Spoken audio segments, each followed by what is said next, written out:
40 വർഷം മുമ്പത്തെ ഇരട്ടക്കൊലപാതകത്തിൽ വെളിപ്പെടുത്തലിൽ കൂടരഞ്ഞിയിൽ മരിച്ചത് കണ്ണൂർ ഇരിട്ടി സ്വദേശി മോഹനനാണെന്ന് പോലീസ് തിരിച്ചറിഞ്ഞു. 4 പതിറ്റാണ്ട് കാലം രഹസ്യമായി സൂക്ഷിച്ച കൊലപാതക വിവരങ്ങൾ പ്രതിയായ മലപ്പുറം സ്വദേശി മുഹമ്മദ് അലി തന്നെയാണ് പോലീസിനോട് വെളിപ്പെടുത്തിയത്. കഴിഞ്ഞ മെയിൽ മുഹമ്മദ് അലി വേങ്ങര പോലീസ് സ്റ്റേഷനിലെത്തി 40 വർഷം മുമ്പ് താൻ 2 പേരെ കൊലപ്പെടുത്തിയെന്ന് വെളിപ്പെടുത്തുകയായിരുന്നു. ആദ്യഘട്ടത്തിൽ അവിശ്വസിച്ചെങ്കിലും പിന്നീട് വിശദ മൊഴി രേഖപ്പെടുത്തി പോലീസ് കേസെടുത്തു.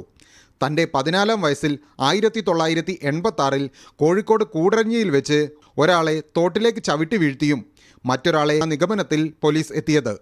ഇയാളെക്കുറിച്ച് വർഷങ്ങളായി ബന്ധുക്കൾക്ക് വിവരമൊന്നും ഉണ്ടായിരുന്നില്ല. മുഹമ്മദ് അലി പറഞ്ഞ കാലഘട്ടത്തിൽ തിരുവമ്പാടിയിൽ അജ്ഞാതൻ വെള്ളക്കെട്ടിൽ വീണ് മരിച്ചതായും പോലീസ് കണ്ടെത്തിയിരുന്നു. അപസ്മാരമുള്ളയാൾ വെള്ളത്തിൽ വീണ് മരിച്ചു എന്ന നിലയിൽ അന്ന് കേസ് അവസാനിപ്പിക്കുകയാണുണ്ടായത്.